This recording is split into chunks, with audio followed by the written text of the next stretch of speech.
Hello my wonderful viewers, welcome to my platform. This is Linda's TV show. If it is your first time of coming across this channel and you like what you see after watching, please subscribe, put on your notification bell, set it to all notification. In that way you'll be able to get notified each time I upload a new video, even those without notification. Here we react to all forms of videos, international and local. Every Saturday by 2 p.m. we have our interaction section. You are free to call in to air your opinion about the happenings in our society. Invite your friends, share my videos with your families and colleagues. Do not keep this information to yourself. Myself, I will be sitting down here to watch this video together with you from the beginning to the end. Then we'll go to the comment section and leave our comment, our opinion about the video we watch constructively as we watch this video, my people. Show how endemic corruption is in our government ministries. To single out government ministries, to single out an administration, to single out these singular incidents, and a few that have emerged, is to look at the symptoms and leave the illness. Because you need to define a system and define what is wrong before you can refine it. Of course.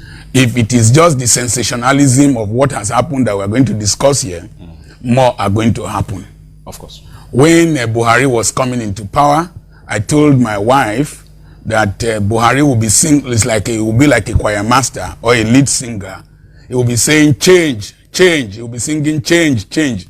And the backup singers will be saying shame, shame. Wow. So it's an endemic issue, not only in the civil service. We are all guilty, even if we benefit from it. The point I want to make is that let's define corruption itself. Corruption, if your phone is corrupted, it won't function normally again. Of course. It is the introduction of a software that is not the original plan of the maker that makes it dysfunctional. So corruption is the introduction of a practice, attitude, disposition, actions into the processes of functionality in a society that makes it dysfunctional. And so it is the dysfunctionality that we are seeing as the symptom. Number one, if you want to look at corruption, we must look at corruption in totality. Why are people corrupt? We will come to that most likely.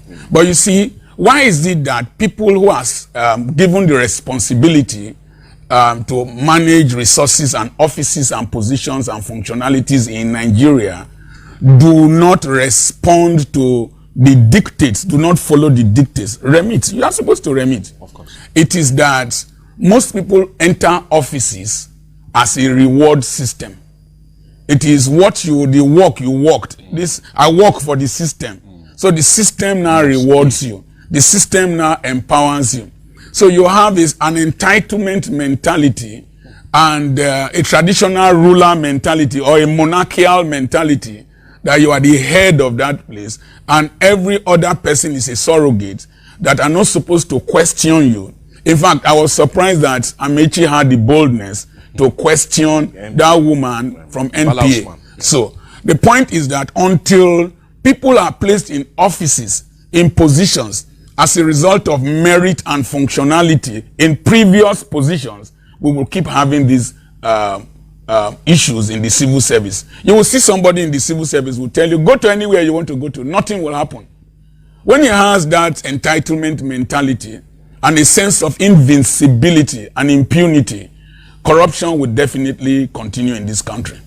Okay, now, sir, let's look at it now. The government yearly borrows. Yes. Our debt profile has never been this high since our existence as a country. Yes. And the government will claim to borrow that money to spend on these agencies. Yes. And rather spending our borrowed money on the agencies are not remitting the monies back to us. Yes. Now, I want to ask, is this why another reason why our debt profile seems to be high? Because we borrow to maintain an agency that does not remit and push us back into borrowing. Is this another reason why our debt profile seems to be high? The loans we are taking, what are the intentions of most of them of taking the loans?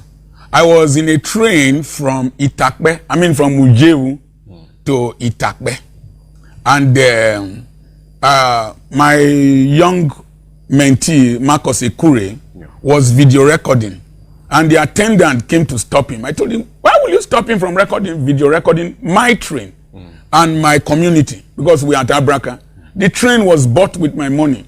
Why should you? He said it is not. I said, my friend, we video record presidential palaces outside this country.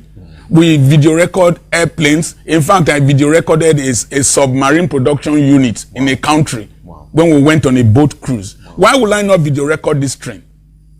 And I told him, get away from here. When I mentioned my name, I'm Dr. Apoki. He said, well, God, why are you fighting me? I said, I fight. I fight injustice. I fight. When I mentioned my name, the youths in the coach and other coaches erupted, and they came and were taking selfies with me. By the time I looked at why was this boy stopping me, I found that a lot of irresponsibilities were going on. Number one, the trains did not look new. I went into the restroom, the toilet was not flushing. If it's a new train, the toilet should be functional. Of course. The ACs were not working. People were sweating. It's supposed to be a brand new train. And people were entering without paying. Wow. And there were sharp practices. Wow. And the train will move, then it will stop, and then they will say, our team of engineers are working on it. Already? Already. The guns the policemen were carrying were too long for such a confined space. Wow. So they didn't want me to video record all of these lapses. All of these lapses. It is true. I had to call my son in Europe. He said it is true that some countries even buy second-hand trains, but they are well refurbished. So you see, the purpose of the borrowings are not for the purposes of the borrowing are not for the good of the people, but self-enrichment. And the borrowings are over-budgeted.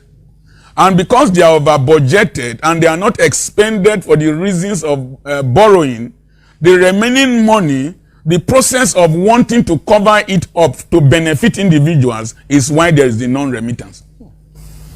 Okay, now, sir, I want to come to this now.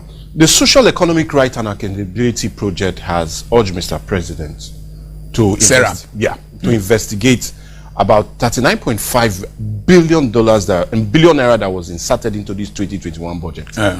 They were kind of duplication of most of the things already spelled out in the budget. And we do know that we have house committees that run through this budget and run through the different agencies. Off the mic. Mr. Chairman, off the mic. That is the reason.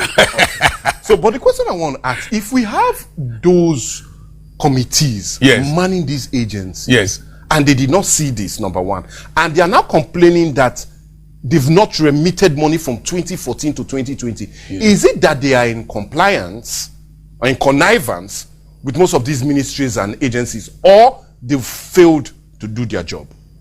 You see, you will ask yourself, who put them there? Why are they put there? Do they have the requisite skills? Do they have the intention and the interests of the country at heart?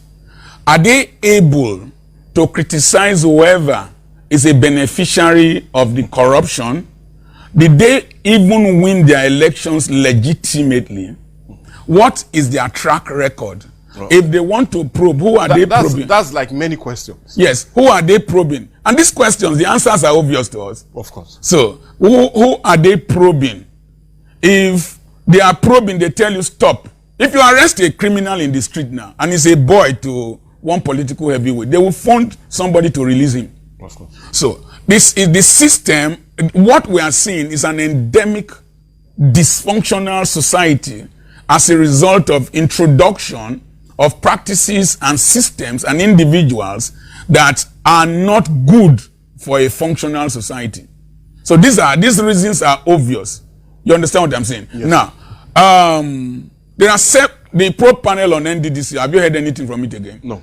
The money that was found in one place, former NNPC MD. Have you heard anything again? No. which other recent one? One man of intelligence agency that they found money in a block of flats. Did you hear anything again? No. So if nothing is heard afterwards, after all this rubbish, all this noise we are going to make here, if these people are deaf to voices of reasoning, then it acts as a model for others to follow. There's no person, and in fact, whatever is done to somebody who does something wrong depends on the part of the country he comes from. It will depend on the part of the country he comes from. Let me tell you a simple thing. If a northern boy now does something wrong and you apprehend him, he can make a phone call. Soldiers will come and free him. Have you not experienced it? Somebody hits on my lawyer's truck, destroyed the pallets or whatever, and they followed him, got to an army checkpoint. Instead of reprimanding the boy, they freed him, told the driver to get away from there.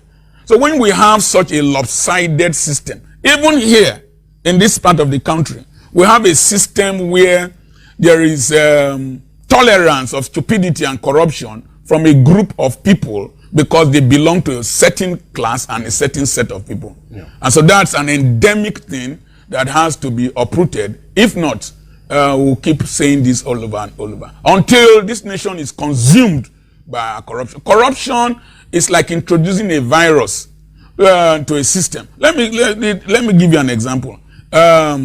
You that as a school proprietor, your parents pay you money to allow their children cheat in your school, you're as corrupt as the man we are talking about. Of course.